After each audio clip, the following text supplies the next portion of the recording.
Good morning everyone. Shri Nandishwar विद्यालय द्वारा संचालित ऑनलाइन शिक्षण में आपका स्वागत है। आज अपन देख रहे हैं अपना 13वां अध्याय, जो कि है व्यवसाय का सामाजिक उत्तरदायित्व एवं व्यावसायिक नैतिकता। अब अपन देखते हैं कि बहुत सारे व्यक्ति हैं जो व्यवसाय चला रहे हैं, नॉर्मल तरीके से संचालित कर रहे हैं, तो उसमें हमें इतना प्रॉफिट नहीं होता है, क्योंकि उनका उद्देश्य क्या होता है, केवल वस्तुओं का प्रोडक्शन करना और उनकी सेलिंग करना, मतलब केवल उन्हें लाभ कमाने से मतलब है। लेकिन अगर अपन आज के ज़माने में ये चीज़ें देखें तो केवल व्यवसाय में लाभ कमाते रहना, तो उस हिसाब से व्यवसाय को हम विस्तृत नहीं कर सकते हैं। इसीलिए कोई भी व्यवसाय है उसे अपना व्यवसाय का सामाजिक उत्तरदायित्व और व्यावसायिक नैतिकता, इन दोनों चीज़ों को ही व्यवसाय में लाना ही पड़ेगा। अब अपन को सबसे पहले देखना है कि व्यवसाय का सामाजिक उत्तरदायित्व क्या है। तो क्या होता है, उत्पादन के साधन होते हैं जो आपने सुने होंगे, भूमि, पूंजी, श्रम, संगठन, साहस, ये सारी चीज़ें। अब इन चीज़ों का उपयोग व्यवसाय में इस प्रकार करना कि सामाजिक कल्याण हो, यानी कि ऐसा नहीं हो कि हम वस्तुओं का प्रोडक्शन कर रहे हैं और मनमानी ढंग से ग्राहकों से वस्तुएं अपन मतलब कीमत वसूल लें, वस्तुओं की जमाखोरी करना, कालाबाजारी करना, ये सारी चीज़ें करना। तो इन सारी चीज़ों का इफेक्ट क्या पड़ता है, हमारे व्यवसाय पर पड़ता है। क्योंकि अगर हम मान लीजिए कोई वस्तु 10 रुपये की है और हम किसी भी कस्टमर से 50 रुपये 100 रुपये उससे वसूल कर रहे हैं, तो ये हमारे व्यवसाय के सामाजिक उत्तरदायित्व से अलग होता है। तो अब अपन डेफिनेशन देखते हैं कि व्यवसाय उत्पादन के समस्त संसाधनों का इस प्रकार उपयोग करे कि अधिकतम सामाजिक कल्याण हो। यानी कि व्यवसाय से बहुत सारे पक्ष जो होते हैं वो रिलेट करते हैं, जैसे कि हमारे कस्टमर होते हैं, इन्वेस्टर होते हैं, शेयर होल्डर्स रहते हैं जो व्यवसाय में अपनी पूंजी लगाते हैं, वस्तुएं खरीदते हैं। तो व्यवसाय के सामाजिक उत्तरदायित्व से हमारा आशय इस प्रकार होना चाहिए कि ग्राहकों से, अंशधारी हों या फिर हमारे विनियोगकर्ता हों, उनमें किसी भी प्रकार का कोई नुकसान ना हो। ग्राहकों को उचित रूप से वस्तुएं उपलब्ध कराएं, सही वस्तुएं उपलब्ध कराएं। जो विनियोगकर्ता हैं, पैसे लगाते हैं, उनकी सही समय पर पूंजी वापस कर दें और उनको सही रूप में ब्याज दर दें, इस प्रकार। साथ ही साथ हमारी सरकार होते हैं, कर्मचारी होते हैं, उन सभी से अच्छे रूप से उनसे व्यवहार करना ताकि उनका क्या हो, नुकसान ना हो। तो शॉर्ट रूप में कहें, व्यवसाय के सामाजिक उत्तरदायित्व से आशय उत्पादन के संसाधनों का इस प्रकार उपयोग करना कि अधिकतम से ज़्यादा सामाजिक कल्याण हो। अब अपन देखते हैं कि व्यवसाय के सामाजिक उत्तरदायित्व की कौन कौन सी विशेषताएं होती हैं। तो सबसे पहली विशेषता होती है द्विमार्गीय प्रक्रिया, यानी कि इसका मतलब ये होता है, ये जो प्रोसेस है वो दोनों तरफ से चलती है। यानी कि व्यवसाय है और जो हमारे समाज के लोग हैं, अब समाज में रहने वाले लोग ही भूमि, पूंजी, श्रम, संगठन, साहस, ये सारी चीज़ें हैं जो हमारे व्यवसाय को प्रदान करती हैं। तो व्यवसाय का क्या दायित्व बनता है, वह भी ग्राहकों को सही मूल्य पर सही वस्तुएं उपलब्ध कराए। इस प्रकार क्या कहा जा सकता है कि व्यवसाय का जो सामाजिक उत्तरदायित्व है वो द्विमार्गीय प्रक्रिया है, जो ग्राहक और व्यवसाय दोनों के इक्वल सामंजस्य से बनती है। दूसरा होता है व्यक्तिगत व सामाजिक हितों में सामंजस्य। इसका मतलब क्या होता है, अब कोई भी व्यवसाय है वो सामाजिक उत्तरदायित्व की पूर्ति कर रहा है, तो व्यक्तिगत हित का मतलब ये होता है कि प्रत्येक व्यवसाय है उसका उद्देश्य तो लाभ कमाना होता ही होता है। दूसरी तरफ होता है सामाजिक हित, यानी कि समाज में रहने वाले कस्टमर हैं, इन्वेस्टर हैं, शेयर होल्डर हैं या फिर बोले कि एम्प्लॉय हैं, तो उनके हितों की रक्षा करना भी इनका परम दायित्व माना जाता है। इस प्रकार व्यक्तिगत हित अर्थात लाभ कमाना और सामाजिक हित यानी कि समाज में रहने वाले लोगों का हित करना, यानी कि उनका अहित ना हो, उनके साथ कोई भेदभाव ना हो या फिर उनसे अधिक वसूली करना, लाभ कमाना जिससे उनका अहित हो, ये सारी चीज़ें व्यवसाय के सामाजिक उत्तरदायित्व में आती ही नहीं है। तीसरा होता है निजी एवं सार्वजनिक दोनों क्षेत्रों पर लागू। अब देखिए, जो व्यवसाय का सामाजिक उत्तरदायित्व है, अगर हमें अपने व्यवसाय को ज़्यादा से ज़्यादा वृद्धि करनी है तो हमें निजी क्षेत्रों में भी सामाजिक उत्तरदायित्व लाना पड़ेगा। यानी कि जो निजी व्यक्ति हैं अपना व्यवसाय कर रहे हैं तो वह भी ग्राहकों से अच्छे तरीके से पेश आए, कर्मचारी हो या सरकार हो या अंशधारी हो।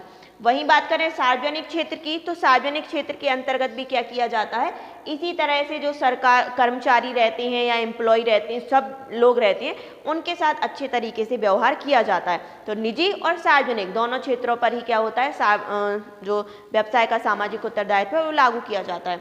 लास्ट देखते हैं सफलता का आधार। तो इसका मतलब ये होता है कि बहुत सारे व्यवसाय हैं जो संचालित किए जा रहे हैं, अपन जैसे देख रहे हैं। तो अगर मान लीजिए कि वो ग्राहकों से मनमानी कीमत वसूलते हैं, अंशधारियों के साथ अच्छा व्यवहार नहीं है, कर्मचारियों के साथ अच्छा व्यवहार नहीं है, तो धीरे धीरे करके ग्राहक भी कम होंगे, कर्मचारी भी कम होंगे और अंशधारी भी कम होंगे।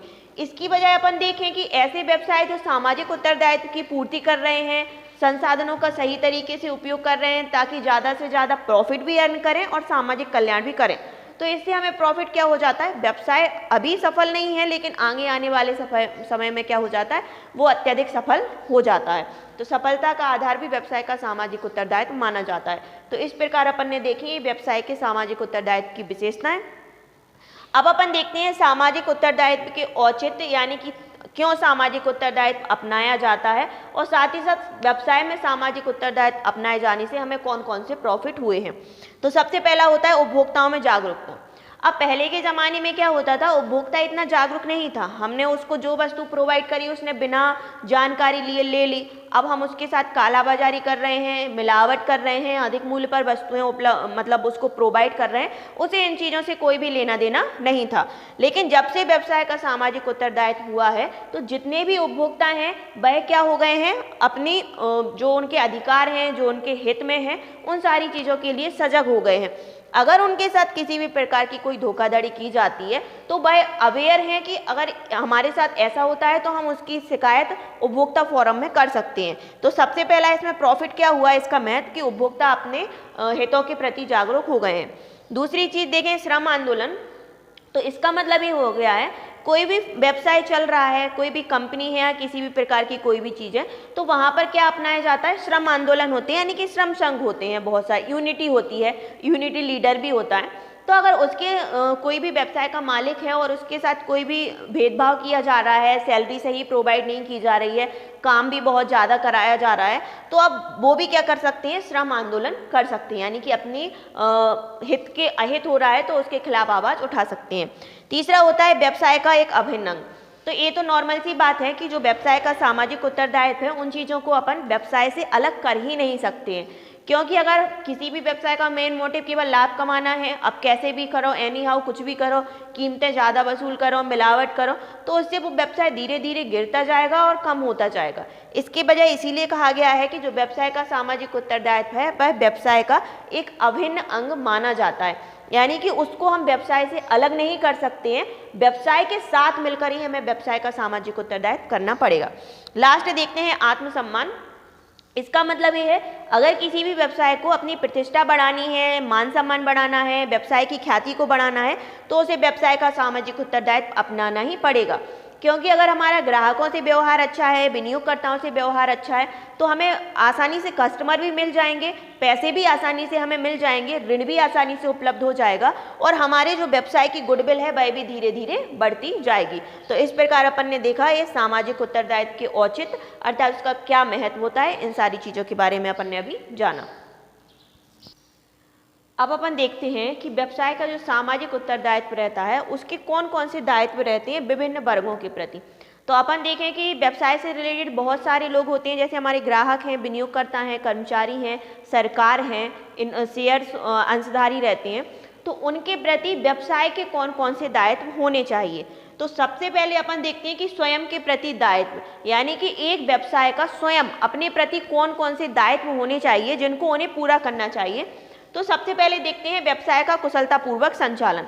सबसे पहले सीधी सी बात है, कोई भी व्यवसाय हो संचालित किया जा रहा है तो वो क्यों संचालित किया जा रहा है कि मैं व्यवसाय का कुशलतापूर्वक संचालन कर सकूं, अर्थात व्यवसाय में कितनी पूंजी की कमी है, कितने पैसों की आवश्यकता है, उन सारी चीज़ों के बारे में जानकारी लेना और उन जानकारियों को जुटाना, अर्थात व्यवसाय का कुशलतापूर्वक संचालन करना। वित्त की व्यवस्था देख लो, संपत्ति देख लो, कर्मचारी देख लो, इन सारी चीज़ों का इफेक्ट पड़ता है हमारे व्यवसाय पर, अर्थात व्यवसाय का कुशलतापूर्वक संचालन करना।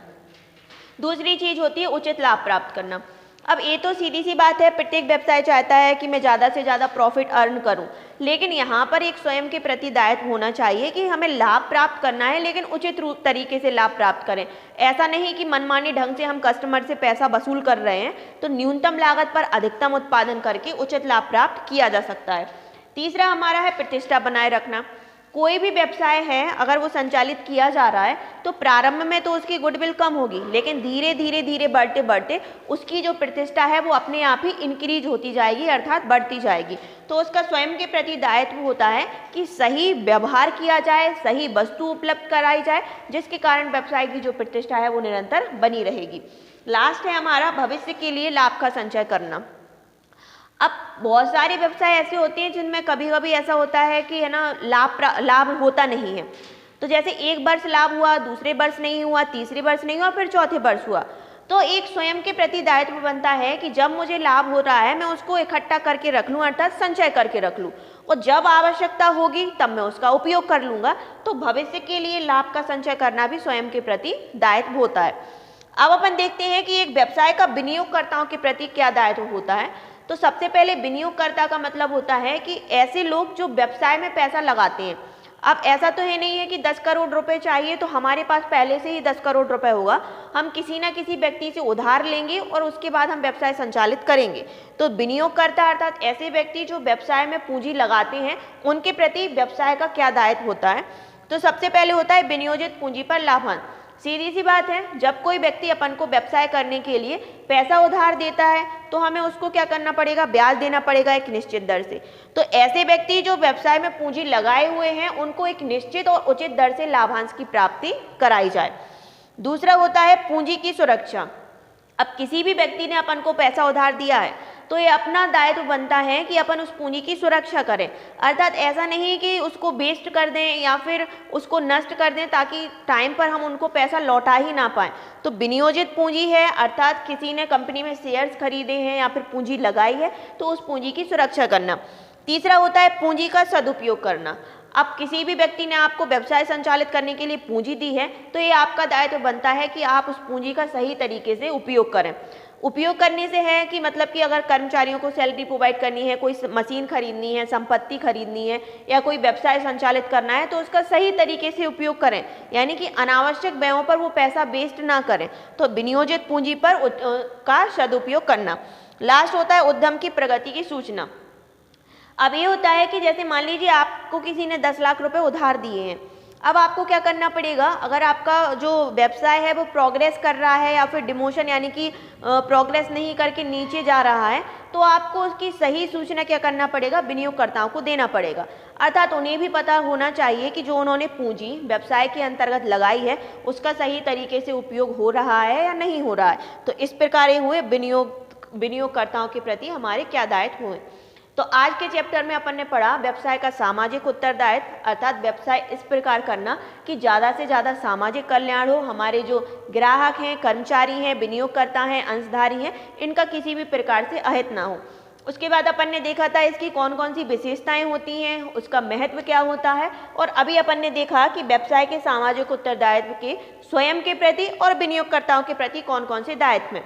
कल अपन देखेंगे कि कर्मचारियों के प्रति दायित्व कौन कौन से होते हैं, सरकार के प्रति कौन कौन से दायित्व होते हैं। तब तक आप इतना स्टडी करिए, नेक्स्ट वीडियो में नेक्स्ट टॉपिक के साथ मिलते हैं।